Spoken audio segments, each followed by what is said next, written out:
ফরিদপুরের সালথা উপজেলার ফুলবাড়িয়ায় আজিজুর রহমান নামের এক বৃদ্ধকে পিটিয়ে হত্যা করেছে বখাটেরা।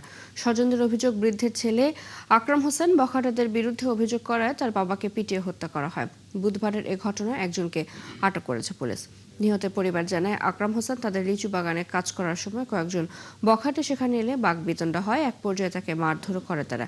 পরে আকরাম বিষয়টি অভিযুক্তদের পরিবারকে জানালে তারা ক্ষুব্ধ হয়। এরপর বিকেলে ফুলবাড়িয়া বাজারে গিয়ে আকরামের বাবা আজিজুর রহমানকে মারধর করে তারা। এক পর্যায়ে তাকে উপরে তুলে ফেলে দেয়। গুরুতর অবস্থায় ফরিদপুর মেডিকেল কলেজ হাসপাতালে নিলে চিকিৎসক তাকে মৃত ঘোষণা করেন। লিচুপাড়াকে কেন্দ্র করে একটি মারামারি ঘটনা ঘটে। উক্ত ঘটনায় ভিকটিম আজিজুর রহমান মোল্লা সে চিকিৎসাধীন অবস্থায় ফরিদপুর মেডিকেলে মৃত্যুবরণ করে। আমরা সংবাদ পেয়ে তাৎক্ষণিকভাবে ঘটনাস্থল পরিদর্শন করি এবং ঘটনার সঙ্গে জড়িত একজনকে আমরা আটক করেছি।